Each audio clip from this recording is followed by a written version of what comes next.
time to talk to John Giles. Good evening, John. Evening, Nathan. We've talked about Manchester City a lot this season. Why not give David Moyes his due at the start tonight? Europa Conference League winner with West Ham yesterday evening. Thought he might be out of a gig 2 months ago. How big an achievement was this in a competition that really the English team should always be doing quite well in? Well, it was a very good win, Nathan. They didn't get off to a very good start, but came into the game more and more, showed a lot of character, and finished well. Really good finish for them. How pleased were you for Moyes? Very pleased. I met him a couple of times, Nathan. Don't know him very well, but I found him a nice fella.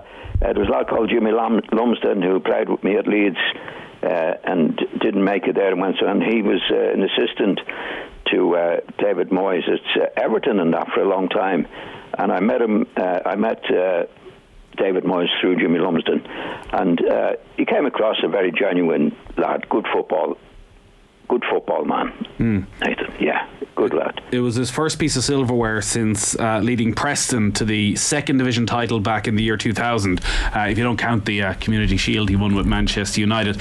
The 10 years since he left Manchester United and since the real struggle of his time at Manchester United, I think everyone was so happy for him last night because of how tough that time was from it. It almost felt he was always fighting to recover his reputation after how badly wrong it went for him at United. Well, he was very badly treated at United as well, Nathan. They didn't give him much of a chance. Well, I don't think so. Anyway, I don't think he was suited for the job. I think he would have had a very, very difficult time. But they didn't behave very well to him at that time, Manchester United. So he had to pick himself up, as we know, and did good jobs wherever he went. I mean, at Everton, particularly before he went to Manchester United, he did a great job for about 10 years. And I think at Old Trafford, he had no chance. But from then on, he picked himself up, particularly at West Ham. Did really well, and he was in trouble this year because last year they did well. They spent a few quid in the summer, which was very unlike West Ham, and finished up doing a lot worse than they did last season, Nathan. So a few weeks ago, he was in the relegation along with many, many others, as we know, but came out of it very well. And this was the icing on the cake for him, to win the way he did last night. It looks as though it'll be Declan Rice's last game for West Ham. Arsenal among the clubs interested. Speculation around Manchester United. A lot of the leading teams are potentially interested in Declan Rice. Just how good is he and how high a level can he get to? I think he's a very, very good player. I see somebody in the Mail this morning, Kieran Gill, was comparing him with Bobby Moore, the captain of the World Cup. I think he's a very, very good player, Nathan, but I don't understand all the fuss around it at the moment. He loves the club. He's very happy there. He was crying with emotion last night, and I had to ask myself the question, why does he want to leave, Nathan? Well, I guess he feels that he can have more nights like that he can win more trophies. Well, maybe, but I don't. It doesn't. I don't think it came across. Well, to me, anyway, Nathan. He's crying but he doesn't have to leave. I think he's getting fair money if that's the case. Obviously, he wants to win more trophies. Would he improve Arsenal? Yes, definitely. I think he would improve most of the teams. Well, almost all of the teams that we know in the Premiership. Nathan, he's a very, very good player. There's no doubt about that. What sort of midfielder do you see him as? I don't see him as a creative midfielder at all. I think he's a lad. He's very, very well balanced, very, very quick for his size, and covers the ground well. And I think he'd be the ideal teammate for somebody who can control the ball and control the game. I think he would suit. I think he will suit Arsenal if he goes to Arsenal. But I think a well-run Chelsea, he would be more suited to. Why? Well, because he can do more than most of the midfield players are doing there, and they have good players at Chelsea. I think he could do a good job. I think he could do a good job for Arsenal as well. Right. Do you look at him? I think wherever he goes, Nathan, he would do a good job. He's a very, very good player that covers the ground well, uses the ball well. He wouldn't be creative in any way, in my opinion. He doesn't score many goals from midfield, but he would be very, very good defensively in a midfield role, I think. One of the other reasons why he might want to leave is to get paid more, which he's going to get if he moves to one of those top 4, top 6 teams. We've seen a lot of transfers this week, a lot of speculation around transfers, and the money with Saudi Arabia getting involved in football is absolutely insane. There's talk of N'Golo Kante getting up on 80 million a year, Karim Benzema similar figures to go to Saudi Arabia. Lionel Messi has turned down Saudi Arabia. He's going to go to America and sign for Inter Miami on a huge salary there. What are your thoughts on the amount of money that's going around for those type of players? I'm jealous of them. No, not really. Good luck to them, Nathan. But I played at a time where it wasn't like that, as you know. There was, if you signed at 17, you signed for life, and that was the end of it. And players weren't treated too well. Players who had been with clubs for a long time weren't treated very well. I mean, I got my own tale at Leeds. I didn't feel I was treated very well there. I was 12 years at Leeds and being successful. Don had left, Jimmy Armfield was in, and I wasn't getting on very well with Jimmy Armfield. I played in the European Cup final, we got beaten, and I decided that I didn't want to do it for another 12 months. So I asked for a transfer, and Jimmy Armfield actually said when we went back from holiday, West Brom have come in for you. I've agreed terms, but I don't want you to go. Which was the last thing you hear. And I knew at the time that the fee was 50 grand. This was in my day, 50 grand. And I said to Jimmy Armfield, well, how much am I entitled to? He said, I don't know, you better go and see the chairman. So I went to see the chairman, Mr. Cousins, and I said, I believe you're getting 50 grand for me. How much do I get from that? You don't get anything from that. I said, well, you bought me for 32,000. You're selling me for 50 grand. I've been here for 12 years. We've won a lot of trophies and that. And he said, well, that's your problem. So I'm only telling you that story because that's the way it was, Nathan. I wouldn't be the only one that would have a story like that. And when he said that's your problem, what happened then? I grabbed him. And he said, that's the way it was. I said, look, I've been here, you bought me for 32,000. I've been here for 12 years. We won trophies. The club has done really well. And now you're making money on me, and you're telling me that I'm not entitled to any of it. He says, yeah, that's right. That's the way it was with the players and those. If Don had stayed, I think he would have tried to do something for me. But Don had gone at that particular stage. I'm only making the difference between how the players go today, and good luck to them, Nathan.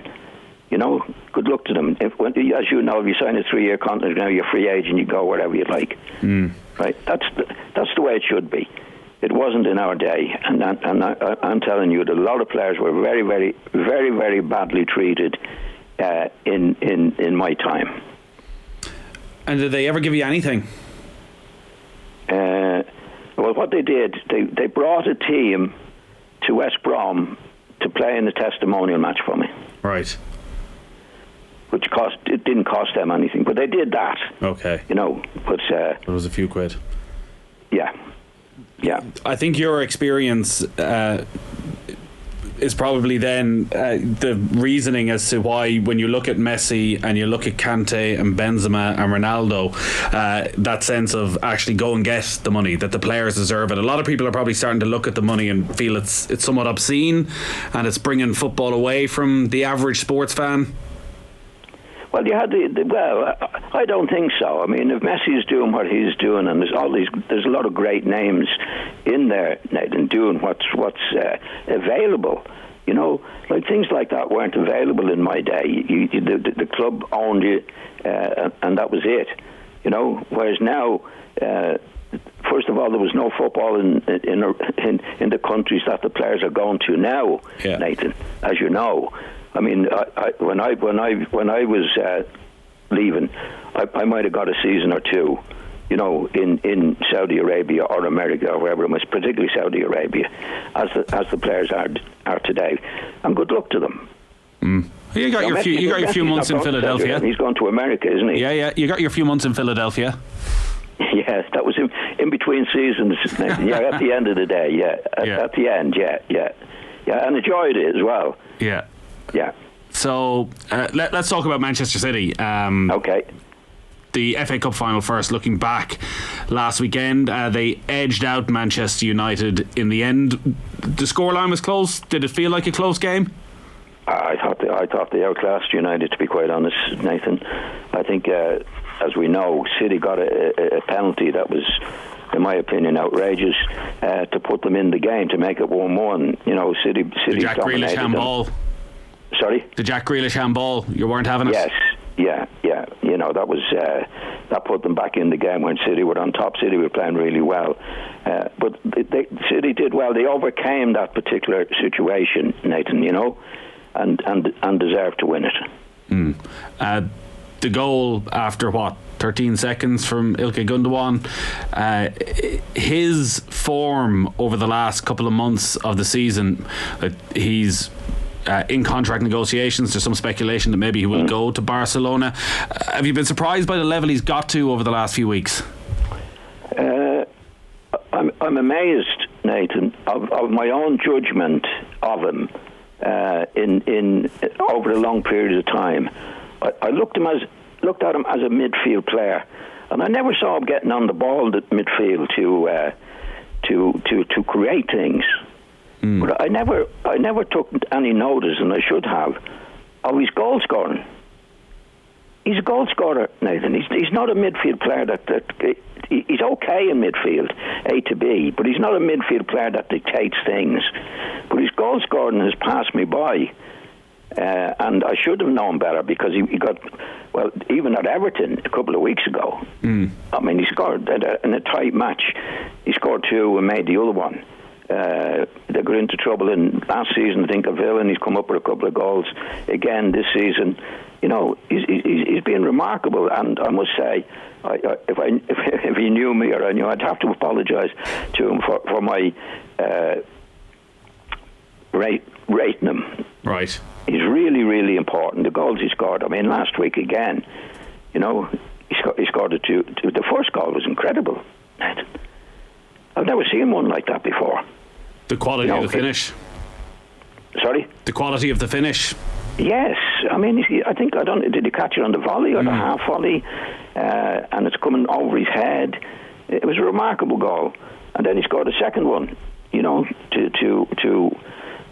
finish it off, or to get the winner anyway. So it was a big performance by City. They deserved it. United, I think it showed in the match. United have a long way to go, in my opinion, before they get up with City. They too much, like you had Fred moaning again and Fernandes moaning again. You've got to stop all that and get on with the job. I mean, I think Ten Hag has done a good job. He's made progress since he's gone there. But it's only with City. I mean, they have a long way to go to catch City. But at least he's improved the situation there. Do they need to change the keeper? I would think so, Nathan. Yeah, I think he's had some blinders, and but he's had more poor ones than he's had blinders, really. And in recent times, he's been at fault for quite too many goals now. If Man United want to go all the way, I think they should get somebody else in. What are the other areas, when you look at United then, that as they're targeting players over the summer, they really need to prioritise? For United? Yeah. I think they could have gone for the West Ham captain if they had. I think he'd still be good for that midfield. Right. Talking about City. No, talking about United. So you look at that. Go for Rice. So he could play in alongside Casemiro. New keeper, yeah. Striker. Yeah. Well, Rashford is doing. I mean, if they were really going about their business, I'd go for Harry Kane. I mean, Harry Kane is improving. I mean, Harry Kane is world class, really world class now, Nathan. And I don't hear any talk about United going for him, and that doesn't mean they won't go for him.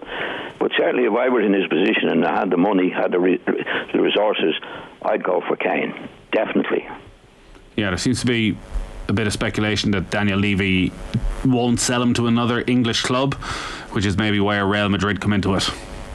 Well, I think if the money's right, you'd sell. I don't think he'd have that much principle about selling and not to an English club, but Nathan, to be quite honest, if the money's right, I think he'd go for it. And Harry's in a strong position there as well in many ways. I mean, this time 12 months, he's a free agent. So Levy can't have it all his own way, Nathan, you know. I mean, Harry can walk away. I mean, if I was advising Harry, I'd be very, very inclined to do that. Play your season out. Go for nothing. Yeah, I think there's clauses and there's different things that it may not be that straightforward for him. And listen, he may well look at Ange Postecoglou coming in, the Celtic manager. I'm not sure how much you've seen of Celtic over the last season, and maybe it's how those first few training sessions go and whether he decides he wants to stay and play under him. Well, he might, Nathan, but as far as the financial situation is concerned, I can't see any obstacle to what he can do. I mean, you're saying that you think there's something there that he can't move.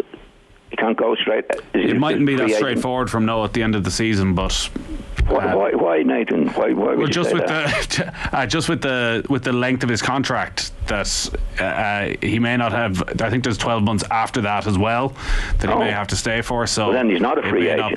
It may not be as straightforward as going for nothing. But again, I guess it depends on what Daniel Levy. As you said, if the money is right, generally he's always sold to Manchester United beforehand. I do want to touch on Manchester City before we go. Obviously, Champions League final. Previous years, the concern with City at the latter stage has always been that Pep will do something mad. Have you confidence that he won't do anything mad and that Manchester City will perform to the level that we've seen over the last few months of the season? Well, it's funny. The last few months, I haven't seen him do anything mad, Nathan, or what we would call mad, unusual. You know. I think he learns as he goes along. I mean, the last time they were in the final was against Chelsea, and he played without a midfield. And I've seen him talking in the paper saying that was a big mistake I made there. And at the moment, like at the last run in, which has been a fantastic run in, like to catch Arsenal and do, I haven't seen anything that he's doing there that you could say, oh, that's a new trick. I think he's picked his best teams. I think he's had to in a lot of the matches, and I think the semi-final definitely against Man U, I'd say that was his best team, and I'd be very surprised if he does one of the situations that he's been in, that he's done something that it looked odd and sometimes was odd. I'd be very surprised if he does anything on that, Nathan. So from what you've seen of Inter Milan, is there anything they can come up with to stop City on Saturday? Well, the Italian sides have always been well trained and very good defensively, Nathan. You know, we've seen that for years and years now. City are definitely favourites, but it has to be won, Nathan. You never know what's going to happen in football. I mean, there would be odds on, in my opinion, in the way they've been played against an Italian team that is probably getting a bit older than you would expect. But it still has to be won, you know. I mean, I've had my own experiences in bad defeats, Nathan, particularly, as you might even remember, I think it was 1974. 74, Nathan. And we're playing Sunderland, second division team. You know, we're odds on, and as everybody knows, we lost. There's been other situations like that, matches where you think, God, what happened there? So I think City are favourites. I think they'll win it, but I'd always put a little question mark against any match. I thought you were going to bring up the Bayern Munich game in '75. Well, that wasn't a surprise, Nathan. You know, it was just a robbery. They were favourites to win that. Yeah, there's no doubt about that. This was a year where Don had left. We were a year with Jimmy Armfield, and we were not going anywhere in the league. But we got together for what was the Champions League at that time, and there was great doubt and controversy after the match about the referee, Nathan. Really bad. Well, the more things change, the more they stay the same. No doubt we'll be talking referees next week after this weekend's Champions League final as well. John, great stuff. We'll reflect on Manchester City next weekend.